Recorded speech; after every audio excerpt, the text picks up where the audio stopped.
함께 기도하겠습니다.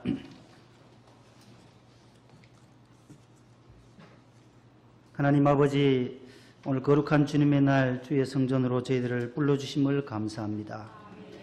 지난 한 주간도 주님의 귀하고 택한 백성들을 사고 많은 이 세상에서 눈동자같이 보호해 주시고 죄와 사망과 저주에서 구원하여 주시고 인도해 주시며 지켜주셨사오니 감사드립니다.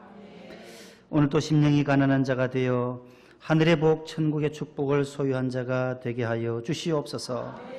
너희는 세상의 소금이라 세상의 빛이라 하신 주님, 썩어져가고 부패해져가는 이 세상 풍조에서 방부제 역할을 잘 감당하며 어두운 시대에 주님의 참빛을 비추이게 하옵소서. 오늘도 마음의 문을 활짝 엽니다. 말씀의 은혜 받고 찬양의 힘을 얻고 기도의 응답을 받으며 봉사의 기쁨이 넘치는 거룩한 주님의 날 되게 하옵소서. 갑절의 은혜를 사모합니다. 예수님 이름으로 기도하옵나이다. 아멘. 따라합시다. 먼저 구할 것. 먼저 구할 것. 오늘 설교의 제목입니다. 우리 먼저 찬송 하나 부르려고 합니다. 따라합시다. 찬송 부르면 만문이 열립니다. 먼저 구할 것 말씀 듣기 전에 먼저 그 나라와 그 의를 구하라. 우리 복음 선거가 있어요. 우리 오늘 본문과 딱 맞는 찬송문 열리면 마음문 열리고 앞에 가사가 나옵니다. 한번 반주해 주시죠.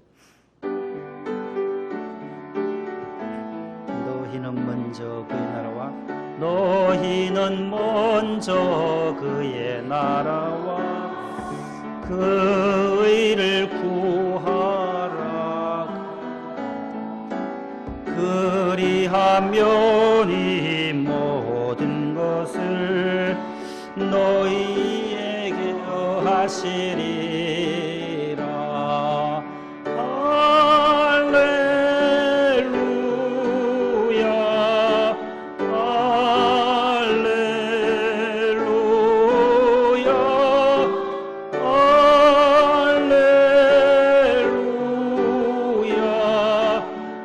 할렐루야 할렐루야. 사람이 떡으로만 살 것이 아니요 하나님 말씀으로 그 입의 말씀으로 살리라. 할렐루야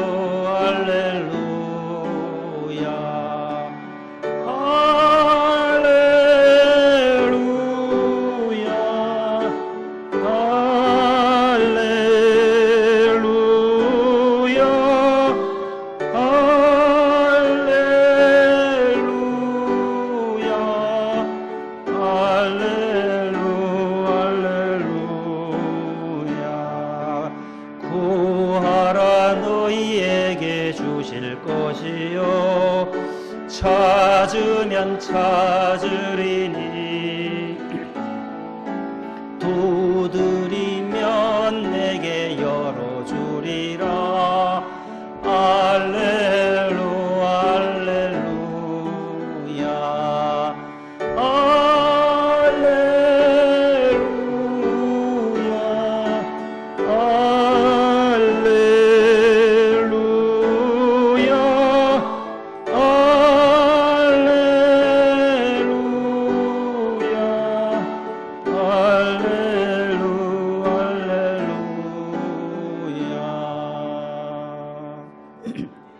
할렐루야. 할렐루야도 있고 저기는 알렐루야로 되어 있어요. 라틴어로 하면 또 알렐루야고 영어식으로 하면 또 할렐루야, 히브리식으로 하면 할렐루야, 똑같은 겁니다. 먼저 그의 나라와 그의 의를 구하라. 그리하면 이 모든 것을 너에게 더하시리라. 먼저 구할 것. 오늘 이 먼저라는 단어에 오늘 초점을 맞추면서 말씀을 함께 나누려고 합니다. 시골 교회 목사님이 평생을 시골에서 목회하시고 천국을 가셨어요. 돌아가셔서 천국에 가셨는데 천국에 갔더니만 평생 농촌교회에서 수고했다고 천국에서 주님이 반가이 맞아주실 줄 알았는데 왔냐 하시기만 하고 손도 안 잡아주시더라는 거예요. 왔냐.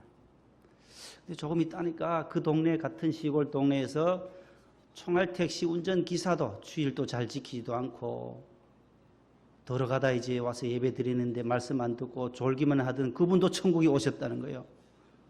그래 주님이 어떻게 맞이하실까 봤는데 맨발로 뛰쳐나오시면서 와서 손잡으시면서 왔냐고 막 반가이 맞이하시더라는 거예요. 그래서 좀 섭섭해서 목사님이 저는 평생 시골에서 목회하면서 말씀 전했는데 어떻게 저에게는 그냥 왔냐 하시기만 하고 와서 손도 안 잡아주십니까? 했더니만은 너는 설교할 때 교인들을 졸게 했지만은 이 총알택시는 기도하게, 승객들로 하여금 기도하게 했다는 거예요. 무슨 말씀인지 아세요? 그래서 이게 참 설교할 때 농촌교회는 아무리 설교 잘해도 졸거든요. 왜요? 곤해서 피곤해서.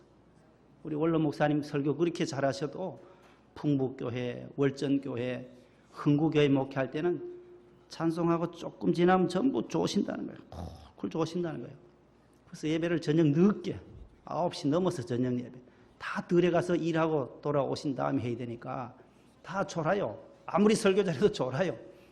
근데 여기 목동 우리 성전에 계신 분 조는 분들이 잘 없어요. 보면은 제가 눈이 적어서 그런지 몰라도 조는 분이 없어요. 보면은 이 총알택시처럼 칭찬받아야 될 텐데 졸게 안 하도록 설교를 해야 되는데 이 참 설교자의 고민이고 또 과제예요. 안 졸게 어떻게 이 요리를 해서 한 30분 동안 말씀을 전하는 게 목회자들의 참 숙제이기도 합니다. 우리가 예수님을 믿는다고 할 때에 제일 기뻐하시는 분이 바로 누구냐 할 때 바로 예수님이세요. 내가 구주로 예수님을 구세주로 구원자로 믿을 때에 제일 기뻐하시고 제일 좋아하시는 분이 바로 예수님이십니다. 예수님을 좋아하고 또 예수님을 사랑해야 하는 것이 예수 믿는 사람으로서 당연한 일이겠지요. 그래서 그리스도인은 성도는 예수님을 본받아 살아가는 사람들을 말해요. 그래서 그리스도인은 다시 말하면 그리스도이신 예수님을 마음에 모시고 그의 삶이 변화된 사람, 그리스도이신 예수님을 마음에 모시고 그의 인격이 변화된 사람, 그의 관심이 변화되고 주위를 변화시켜 나가는 사람, 주변에게 영향력을 미치며 살아가는 사람이 바로 우리 성도들입니다. 내가 믿은 예수님을 우리 가족에게 전해서, 우리 친척들에게 전해서, 우리 회사 동료들에게 전해서, 친구들에게 전해서 그들로 하여금 구원 얻도록 하기 위한 그러한 영향력을 끼치고 다른 사람들을 향하여 변화를 시켜 나가는 사람을 우리는 그리스도인이라고 말합니다. 그래서 예수 믿는다라고 하는 것은 바로 이렇게 가치관의 변화인데 어떤 가치관이냐? 예수님 중심, 그리스도 중심적인 가치관의 변화를 바로 예수 믿는다라고 말해요. 크리스토센트릭 밸류 오리엔테이션, 그리스도 중심적인 가치관의 변화. 참 어려운 용어지만 이렇게 설명하면 쉬워요. 예수 믿기 이전에는 이런 쪽에 관심이 있었는데 예수님을 구주로 영접하고 나면 이 가치관이 이쪽으로, 다른 쪽으로 가치가 더 변화되어져 가는 거예요. 예수 믿기 이전에는 세상의 것이 좋았는데 술도 좋고 담배도 좋고 세상의 쾌락과 유흥이 좋은데 이제는 예수 믿고 나니까 그것이 시시콜콜한 거예요. 좋은 게 아니더라는 거예요. 시시하다는 거예요. 시시하다. 회식 자리 가서 술 한잔 하고 뭐 해도 그거보다가 교회에 와서 커피 한 잔 마시는 게 집사님과 구역 식구들과 함께 찬송하고 조그만 과자 하나 먹어도 이 세상에서의 기쁨보다 더 크다라는 거죠. 예? 이런 가치관이 변화라는 거예요. 세상보다가 교회가 좋고, 예? 그리스도 중심적으로 바뀌어지는 거예요. 예수 믿기 이전과 예수 믿음 이후의 삶의 모습이 다르게 나타나고 있는지 오늘 우리는 스스로 결단하고 또 점검을 해 보아야 하는 것입니다. 아직까지 예수님을 믿으면서도 우리의 관심사가 우리가 먼저 해야 할 것, 우선순위가 변화되지 않았다면 오늘 우리는 예수님의 오늘 말씀 앞에 다시 한번 결단하고 헌신하는 마음으로 서야 할 것입니다. 예수님을 구주로 고백하고 믿은 다음에는 예수님 믿기 이전의 것들은 다 싫어지고 이제는 주님이 좋아하는 것을 좋아하게 되고 주님의 시선이 머무는 곳에 나의 시선이 머물고 주님의 관심이 곧 나의 관심이 되는 것이 바로 가치관의 변화된 모습이라고 할 수 있습니다. 믿음의 주여 또 우리를 온전케 하시는 우리 예수님의 대상, 예수님의 관심의 대상은 무엇이겠습니까? 예수님이 이제 신약 성경에 예수님의 일대기가 나오잖아요. 신약 성경을 읽어 나가노라면 예수님의 관심사가 어디에 있는지 한마디로 말하면 사람에게 있어요. 예수님의 관심 대상은 사람, 인간이었다는 거예요. 제자들을 만나고 중풍병자를 만나고 38년 된 병자를 12회로 혈루증을 앓던 여인을 만나고 사람 만나는 것을 예수님은 제일 좋아하셨어요. 사람의 영혼, 사람의 영혼을 구원시키는 것이 바로 예수님의 최대의 관심사였어요. 정치 문제 뭐 이런 세상적인 것이 아니었어요. 지식의 문제도 아니에요. 과학의 문제도 아니라는 거예요. 오직 인간, 사람에게 영혼에 맞춰져야 돼요. 영혼에. 예수님의 관심사는 영혼이에요. 그 사람을 바라볼 때 그 사람의 영혼을 바라보는 거예요. 모든 죄악들 38년 동안 병에 놓여 있어도 현장에서 가늠하다 현장에서 잡힌 여인도 바라볼 때에 영혼을 바라보시는 거예요. 그를 구원하시기 위해 나도 너를 정죄하지 아니한다. 가서 다시는 죄를 범하지 말고 주님의 제자가 되라. 현장에서 가늠하다 잡힌 여인에게도 주님은 용서와 사랑과 긍휼과 자비를 베푸시는 주님으로 나타나고 있습니다. 하나님이 사랑하는 사람으로 우리가 친구를 바라보고 옆에 분을 바라보실 때 하나님의 형상대로 지음받은 하나님의 사람으로 사랑하는 사람, 이분도 주님이 사랑하는 분이다라고 느껴질 만큼 이웃을 바라보아야 한다는 거예요. 그래서 이 시간 옆에 분 얼굴 한번 바라보면서 하나님의 형상으로 보이시는지, 주님이 정말 사랑하시는 분으로 보이는지 한번 쳐다보세요.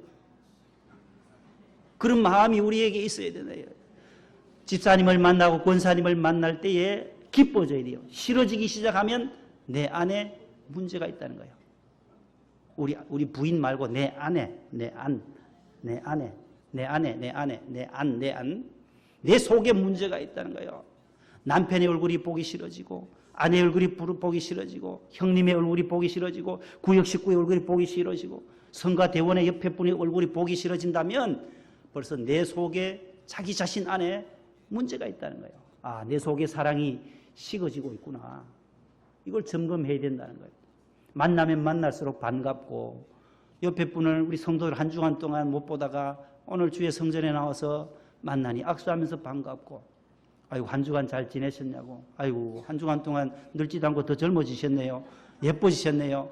좋게 얘기해주고 젊으셨다고 아름다우시다고 이렇게 하나님이 사랑하는 사람으로 예수님이 사랑하는 사람으로 우리가 눈으로 바라볼 때에 그렇게 보여져야만 내 안에 하나님의 사랑이 싹트고 있다는 증거입니다.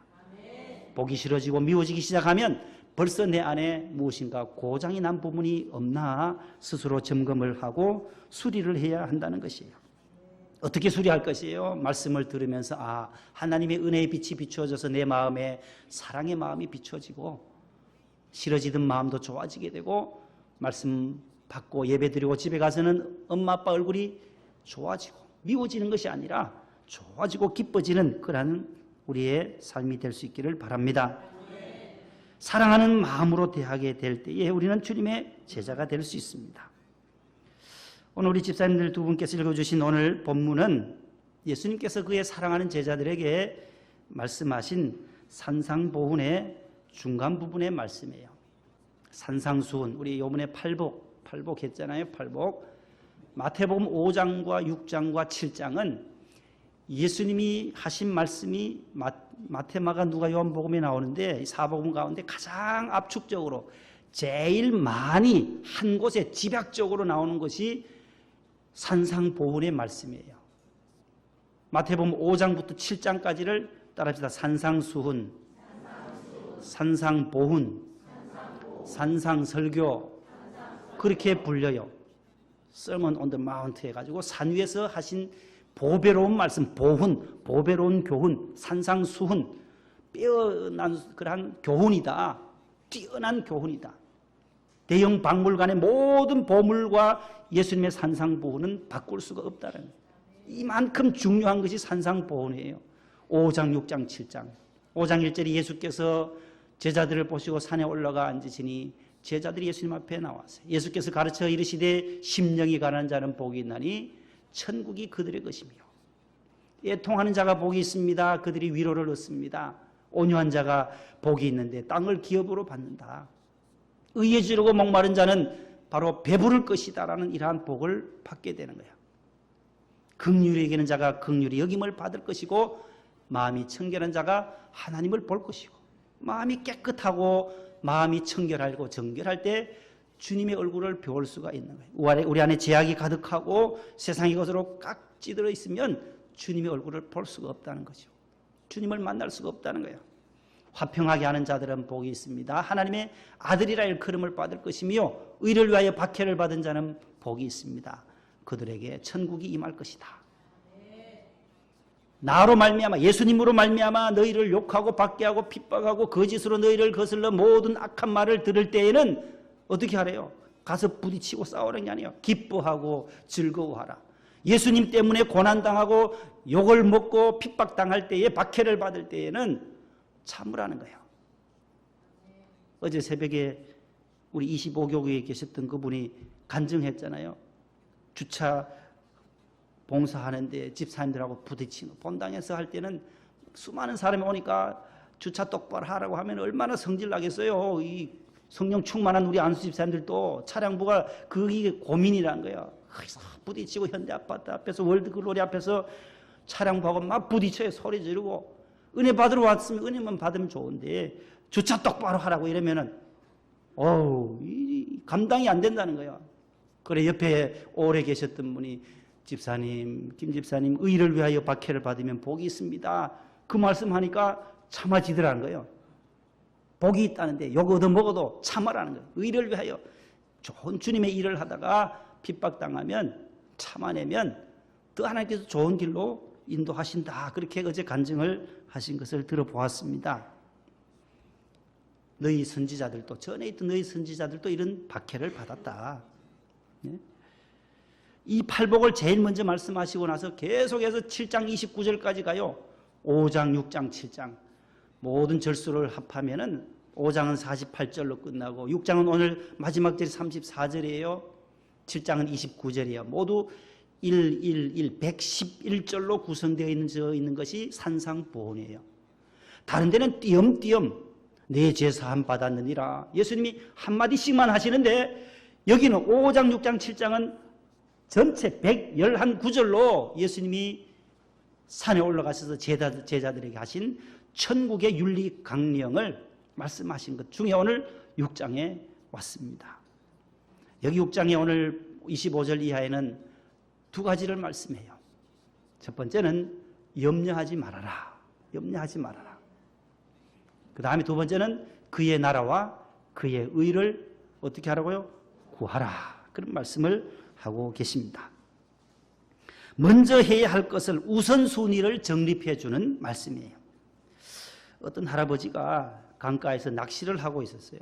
낚시를 하고 있는데 무척 잘 잡으시더란 거예요. 그래서 지나가던 청년이 아유 할아버지 어떻게 하면 그리 할아버지처럼 고기를 잘 낚을 수 있겠어요? 할아버지 말 첫 번째는 집중해야 된다. 집중해야 된다.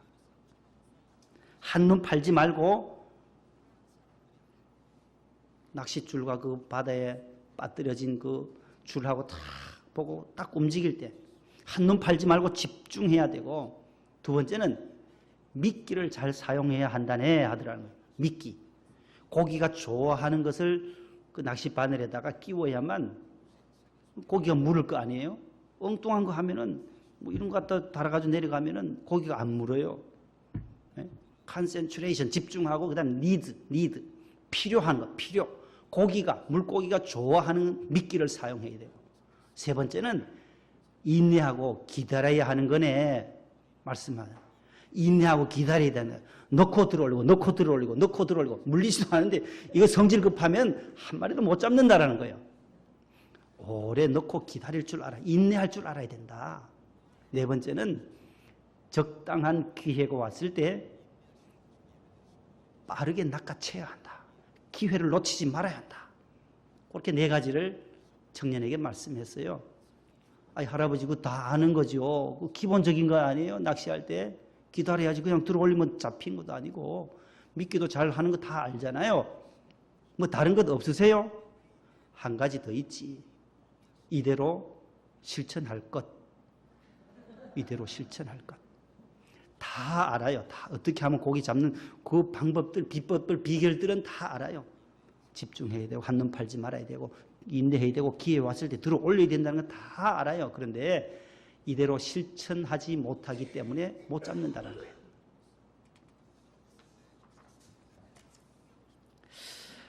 그렇습니다. 성공의 비결이 따로 있는 게 아니다라는 거예요.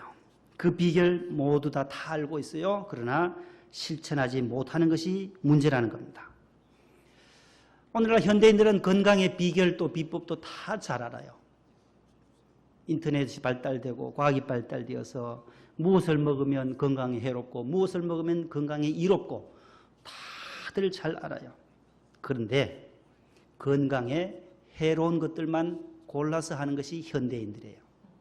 술, 담배 다 해로운 것 몰라요? 알아요? 다 알아요. 해롭다. 마약 다 해로운 걸 다 알아요.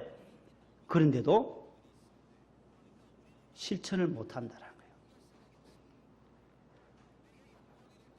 우리 청소년들도 마찬가지죠. 청소년들의 건강이 얼마나 해롭냐고.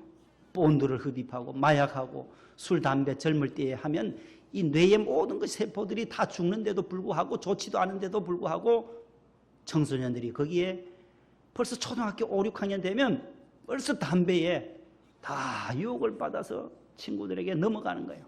그 호기심 한 번만 빨아보라고.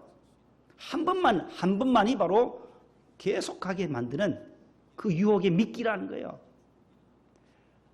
그 사춘기 때에 얼마나 머리가 명석하게 돌아가야 할 그 시간에 그쪽으로 빠져들어가니 해로운 것을 알면서도 끊지 못하는 것이 바로 오늘날 현대인들의 가장 결정적인 약점이다라는 거예요. 성공의 비결도 다 알고 있습니다. 그러나 성공에 역행하는 것이 문제입니다. 공부의 비결도 잘 알고 있어요. 어떻게 하면 공부 잘 하느냐. 그러나 세운 계획대로 하지 않고 시간을 엉뚱하게 허비하고 말아요. 이제 단 한 가지라도 차곡차곡 실천해 나가는 데에 바로 성공이 있게 마련입니다. 작은 일에서부터 계획한 것을 하나씩 실천해 갈 것입니다. 수능이 2달이 앞으로 다가왔어요. 우리 수험생들도 마찬가지죠. 다 자기의 계획대로 하나하나 실천해 나갈 때에 그 결과로 합격의 열매를 우리에게 주신다라는 거예요. 현대인들의 결정적 약점이 바로 의지 박약이에요. 정신 박약이 아니라 의지의 박약. 작심삼일이라는 말이 있는데 이 정도도 아니. 작심 1시간. 실천 의지가 너무 약하다는 거죠. 또 하나는 실천 능력이 없습니다. 왜 실천하지 못합니까? 실천해 본 경험이 없기 때문에 그래요. 나는 아무것도 못한다. 되는 대로 살자. 이렇게 했기 때문에 실천 능력이 떨어진다라는 말씀이에요. 작은 일부터 단 한 가지라도 바로 실천해 나갈 때에 성취감과 우리에게 긍지와 자부심을 갖게 되는 것입니다. 오늘 본문에는 새로운 성공의 비결을 2가지를 말해요. 조금 전에 말씀드렸던 25절 한번 보세요. 염려하지 말라는 말씀인데 성경 보세요. 25절. 그러므로 시작. 그러므로 내가 너에게 이르노니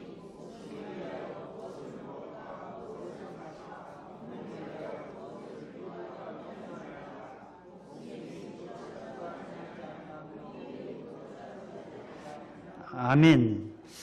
여기 보면 염려하지 말라고 말씀하면서 오늘 25절로 34절까지 6번이나 염려라는 단어가 등장해요. 염려하지 말아라. 무엇을 먹을까, 입을까, 마실까 염려하지 말아라. 목숨이 음식보다 더 소중하지 않냐? 몸이 의복보다 더 중하지 아니야. 중하다는 것은 무게라는, 더 무거울 중자잖아요. 인생은 두 종류가 있습니다. 생각하는 사람이 있고 염려하는 사람이 있다는 거예요. 생각하는 사람은 늘 창조적인 거예요. 건설적이에요. 또 긍정적이고. 그렇지만 염려하는 사람은 늘 부정적이에요. 파괴적이에요. 항상 절망적입니다. 그래서 오늘 본문은 염려라는 것은 불필요하다고 주님이 강조하고 계십니다. 27절 우리 성가대 한번 읽어주시죠. 27절 시작.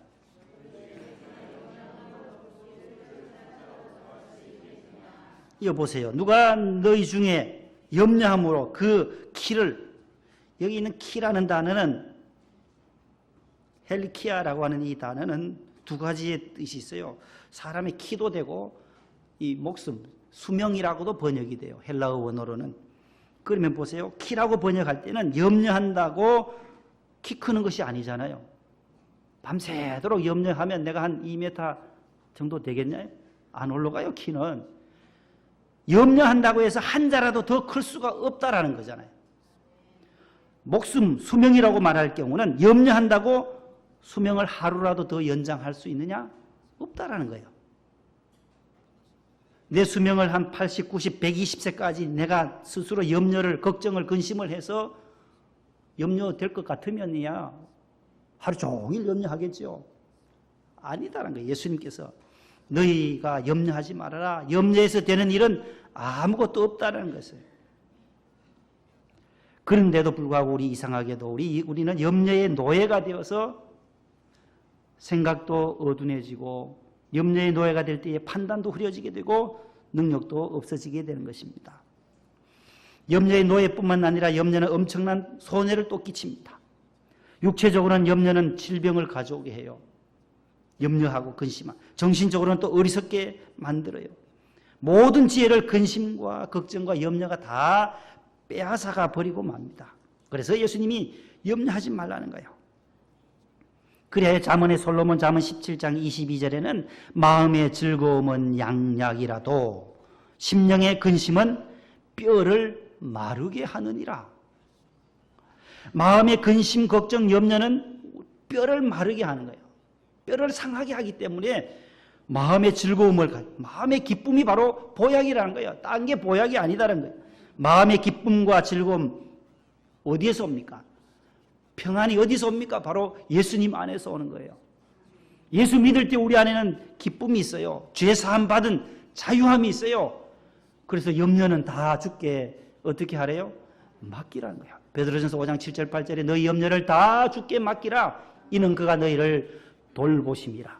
하나님이 돌보시니까 하나님의 시간표 안에 있는데 염려한다고 수명을 더 늘릴 수도 없고 키를 또 한 자나 더 크게 해서 서장훈 선수만하게 키가 커지는 것도 아니다라는 거죠. 염려하지 말아라. 염려 대신에 우리가 기뻐하고 명랑하고 즐겁고 유쾌하게 주님 안에서 살게 되면 모든 병의 근원들이 사라지게 돼요.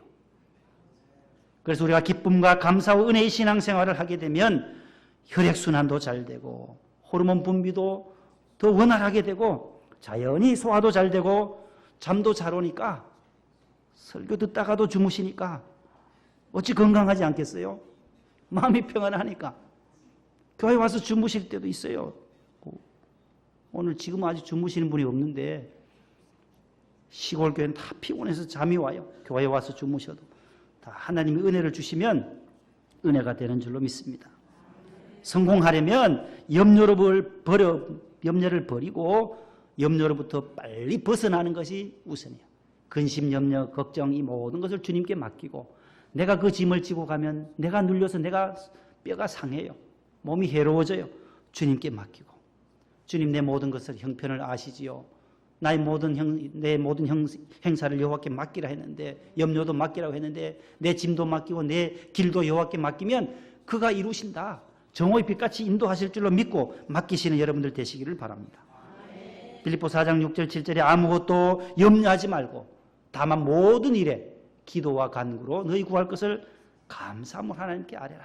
그리하면 모든 지각에 뛰어난 하나님의 평강이 그리스도 예수 안에서 내 마음속, 우리의 마음과 생각을 지켜주시겠다. 이란 은혜가 있기를 바랍니다. 두 번째는 목적을 바로 세우라고 말씀해요.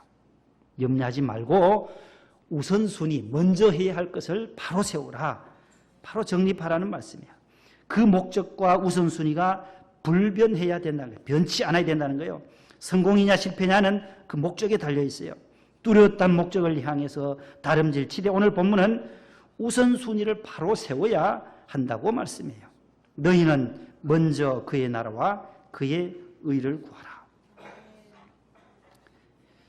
이제 우리 수험생들도 우리가 4명이나 있어요. 수연이하고 연수, 이지, 명성이 4명이 오늘 이제 올해에 수능을 보게 되는데 우리 시험장에 갈 때마다 우리 인생은 하나의 일생을 시험과 똑같이 시험을 늘 일생 동안 보게 되잖아요. 수능생들에게 우리가 뭐라고 부탁해요? 제일 많이 부탁하는 것이 평안한 마음으로 임해라. 예? 안정된 마음으로 가서 해라. 걱정하지 말라. 늘 그렇게 우리가 자녀들에게 부탁하잖아요.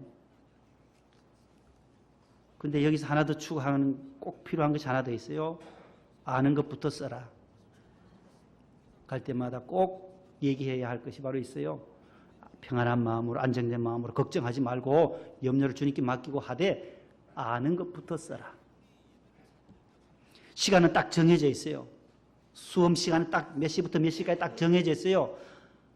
수험생이 딱 첫 문제부터 내 마음에 거슬린다고 해서 이놈 네가 이기나 내가 이기나 보자. 끝까지 그 문제 풀려고 붙잡고 있으면 종치고 말아요. 시험지 내라고 감독관이 와서 시험지 뺏어가요. 50분 안에 써야 하는데 아는 것부터 써야 되는 거예요. 자기가 제일 잘하는 것, 눈 감고도 풀 수 있는 문제, 가장 쉬운 문제부터 풀고 모르면 2번이 어려우면 모르는 것 붙들고 씨름하면 어떻게 해요? 나머지 풀 문제들이 이만치 쌓여 있는데 빨리 넘어가야죠. 두고 3번으로 뛰어가 넘어가야 돼요. 아는 것부터 써야 돼요. 우리 인생이 바로 이런 거예요. 우리가 다 할 수도 없어요. 다 할 필요도 없어요. 하나님의 뜻 안에서 이렇게 하나님의 원하시는 길로 하나님이 먼저 구하라고 하는 것을 하나님의 뜻을 따라 살다가 오라 하면 가야, 종치면 가야 돼요. 땡땡 주님이 부르면 시험지 제출해야 하듯이 천국으로 가야 할 것이 우리 인생이다라는 거예요. 다른 일 다 못해도 좋아요. 다른 일 실패해도 좋아요. 이것만은 꼭 내가 해야 한다. 염려하지 말고 하나님의 나라와 의를 구하고 교회를 위하고 이 땅에 하나님의 나라를 건설하는 데 선교하는 일의 목적을 딱 정했다라고 한다면 이 일을 하다가 예수 믿는 일, 내가 예수님을 잘 믿겠다 우리 가정들 거기에 목표를 두었다면 그것으로 계속 밀어붙여야만 집중하고 나가면 거기에 바로 올바른 진정한 성공이 있다라는 것이에요. 거기 보얀 슬라트 얼굴 한번 보여주시죠. 방송실에. 지난주에 아주 실검 1위에 올라왔던 귀한 청년이 하나 있어요. 저 친구인데 보얀 슬라트 24살이에요. 네덜란드의 발명가예요. 잘생겼잖아요. 저기에 태평양 바다에 떠 있는 부유하고 있는 떠다니는 플라스틱 쓰레기들이란 거예요. 그래서 저 친구가 발명한 게 있어요. 600m 되는 U자형 쓰레기 수거 장치를 만들었다고 해서 아주 세계가 놀란 장면들이에요. 393억 원을 모금했어요. 저 청년이 보얀 슬라트인데 오션 클린업을 18살 때에 설립해요. 오션 클린업. 바다를 깨끗하게 하겠다. 어디 가셨네? 계속 보여주시죠. 이 친구가 16살 때에 스쿠버 다이빙을 해요. 스쿠버 다이빙. 뭐 이런 거 우리 고집사님도 잘 하신다는데 스쿠버 다이빙 있잖아요. 바다에 들어가서 보는데 물고기 보다가 태평양 연안에 플라스틱 쓰레기가 수가 더 많더라는 거예요. 16살 때. 그래서 이 친구가 저것을 2살 뒤에 18살 때 오션 클린업을 설립해요. 여기저기 기부를 모아요. 거의 400억 가까이 393억 원을 모금해서 이 장치를 발명해서 만들었어요. U자형으로. 600m 길이의 U자형 쓰레기 청소기, 해양 수거 장치를 만들어요. 거의 태평양 바다에 있는 1조 8천억 조각의 플라스틱을 이제 수거할 거라고 지난 토요일에 9월 8일 날 온 세계에 지금 나왔어요. 금년 초에 한반도 면적의 7배가 되는 거. 우리 남한이 한 10만 평방킬로미터가 되고 북한이 한 12만 5천 평방킬로미터가 되어 면적이, 그럼 남북한 면적이 한 23만 제곱킬로미터가 되는데 그거에 7배, 그래 155만 평방킬로미터나 되는 면적이 전부 플라스틱 쓰레기들한 거예요. 그럼 물속에 들어가서 스쿠버 다이버가 들어가 보니까 물고기보다 쓰레기가 더 많은 것을 보고 저것을 발명했다라는 거예요. 그런데 거기 그 다음에 이제 우리나라 사람들이 그 밑에 댓글을 달아놓은 걸 보세요. 우리나라 사람들이 저 청년을 향해 슬라트를 위해서 노벨상은 이런 사람한테 줘야 해. 우리 아들하고 많이 닮았네. 아까 그 미남이에요. 아까 잘생겼어요 보니까. 코카콜라 이놈들아 지원 좀 해라. 니들이 환경오염 가해자들이다. 모금 어디서 하냐? 나도 하자. 이 친구는 공무원 시험 준비도 안 하나? 이 우리나라 사람들이, 청년들이 24살이니까 저 친구는 저렇게 하는데 거기에 대해 쓴 거예요. 댓글로. 대단한 젊은이네. 세계 통치권자들아 이 청년에게 좀 배워라. 지구 환경 부분 노벨상을 만들어 저 청년에게 수여해야지. 저 쓰레기 태반이 동일본 대지진 때 흘러나간 걸 텐데 일본은 뭐 하냐? 연구한답시고 고래들만 잡을 게 아니라 쓰레기나 좀 주우러 다녀라. 우리나라 사람들 댓글 참 너무 잘 달아요. 보면 어떻게 굉장히 머리도 좋고 멋지다 이 청년. 그리고 이 청년이 성장할 수 있도록 지켜봐준 네덜란드 국가. 이런 청년이 있는 나라가 바로 선진국이다. 24살에 이런 일을 하다니 놀랍고 감동이다. 최고, 너무 멋져. 지구를 살리는 청년, 아자, 뭐 이런 것도 써놓고요. 진짜 훌륭해요. 마음으로만 지구를 살려야 한다고 생각했는데 이렇게 실천하는 분을 보니 너무너무 감사하네요. 이건 우리 교회 다니는 청년이 쓴 것 같아요, 보니까. 18살 때 설립했단다. 이 친구는 400억 원으로 태평양의 오물을 걷어내네. 대단한 친구일세. 전 세계에서 가장 많은 쓰레기를 배출하는 중국이란 나라는 과연 한 푼이라도 도왔을까? 가장 플라스틱을 쓰레기가 많이 나오는 곳이 어디일까요? 커피 전문점, 패스트푸드점, 리버메이드 같은 플라스틱 용기 생산업체, 이런 곳에도 플라스틱 수거 비용 세금을 부과해야 할 듯. 이번은 충청도인가 봐요. 중국에서 돈 많이 내야 혀. 역시 선진국답다. 한국도 좀 청소 좀 해주지. 우리나라도 쓰레기가 넘쳐나는데. 이런 것보다 중국 인구 5분의 1로 줄이는 게 훨씬 환경에 도움이 될 듯. 야, 참 얼마나 수천 명이 댓글을 달아놨는데요. 우리나라에는 왜 이런 분이 없을까? 이거 내가 하려고 그랬는데. 진작 하지. 그럴 것 같으면 진작 자기가 만들지. 참 우리 청년들이 댓글 올리는 거 보면 실천 능력이 없어요. 참 어려워요. 여기 동방아파트 옆에도 보면 여기 올라가면 하도 쓰레기를 우리 교회 앞에 이 도로에 담배 꽁초하고 온 쓰레기를 아무리 주워도 새벽기도 마치고 쓸고 매일매일 나가 쓸어도 감당이 안 돼요. 신을 이동 동장님이 원체 화가 났든지 프랑카드를 걸었어요. 올라가시다 여기 한번 보세요. 여기. 신을 동장님은 이동 동장님은 저기 장로님이세요. 은혜교회 여기 앞에 은혜교회가 있어요. 가면은 그 무슨 시장 아니죠? 심국시장 무슨 시장이 있어요? 예?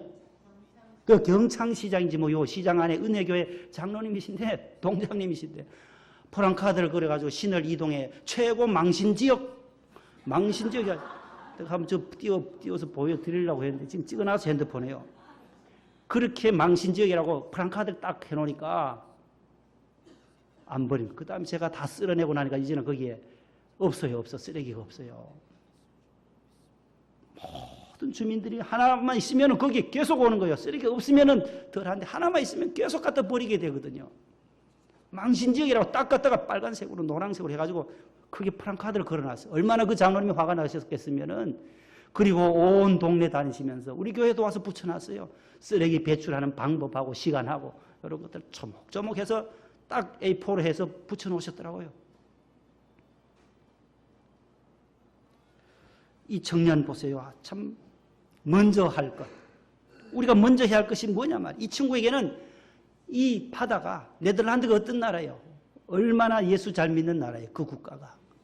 하나님을 알고 이 자연을 바로 하나님이 창조하신 것을 알고 거기에 대응하는 이 청년의 이 모습이 온 세계를 감동했다는 거예요. 먼저 그의 나라와 그의 의를 위해서 공부를 해도 하나님의 나라와 의를 위해서 해야 합니다. 학자가 되고 교수가 되고 발명가가 되어도 하나님의 나라와 하나님의 의를 위해서 어떤 직업의 세계에서라도 하나님의 나라와 의를 위해서 직업에는 귀천이 없습니다. 이발사라고 천한 것이 아니에요. 다 똑같은 직업은 소명감으로 이발사는 이발사로서 그 자리에서 사명감을 가지고 하면 하나님의 나라와 의를 위해서 사는 것이에요. 신앙적으로 경주해야 하는 것입니다. 공부에 지친 고3 학생이 제가 교육 전도사 할 때에 찾아왔어요. 전도사님, 공부가 인생의 전부입니까? 공부하기 싫었나 봐요. 그래서 저는 대답했어요. 공부가 인생의 전부는 아니다. 왜 그렇게 대답했냐 하면 그것이 정답이기 때문에 그래요. 공부는 인생의 전부는 아니라. 참 싱거우리만큼 그런 대답을 받고는 일어서서 가려고 하는데 다시 잡았어요. 잡고는 너 공부 못하지? 공부 좀 하는 사람 치고 그렇게 질문하는 사람 내가 한 번도 못 봤다고. 너가 지금 공부 못하는 것이 공부를 하기 싫어서 변명하는 거 아니냐. 공부가 인생의 전부가 아니라는 그 확신 때문에 내게 찾아온 거냐? 아니면 너가 공부 좀 못하는 것이 못하는 그 변명하고 핑계 대려고 인생의 전부가 공부가 아니잖아요. 질문하러 왔냐고 하니까 후자라는 거예요. 후자. 변명하기 위해서 왔다는 거예요. 그래서 가서 열심히 해라. 학생이 공부하는 시간에 공부에 최선을 다해야 그게 하나님께 영광이 된다. 너가 학생이 아니면 말 안 해 내가. 여러분 명작이 어디서 나와요? 좋은 작품은 화가가 거기에 피와 땀을 쏟을 때에 거기서 명작이 나오듯이 학생으로서는 학생이 해야 할 일은 공부예요. 그 딴 게 없어요. 그게 전부인 것처럼 해야만 좋은 결실이 맺어지는 것 아니겠어요? 오늘 여기 있는 먼저 따라서 먼저 그의 나라와 그의 의를 구하자. 항상 우리의 머릿속에는 염려를 다 버리고 하나님께 맡기고 하나님이 원하시는 하나님의 나라와 의를 구하는 저와 여러분들 될 수 있기를 바랍니다. 하나님 감사합니다. 오늘 먼저 구해야 할 것이 있사오니 하나님의 나라와 그의 의를 구하라고 주님 산상보원에서 우리에게 말씀해 주고 있습니다. 이 세상에 너무나도 많은 근심과 걱정에 재리에 눌려서 저희들이 살아갑니다. 그래서 잠도 자지 못하고 우울해하며 불안해하는 우리의 현대인들을 하나님 불쌍히 여기시고 우리가 염려를 주님께 맡기게 하여 주옵소서. 하나님의 나라와 그의 의를 먼저 구하는 저희들 되게 하옵소서. 예수님 이름으로 기도하옵나이다. 아멘.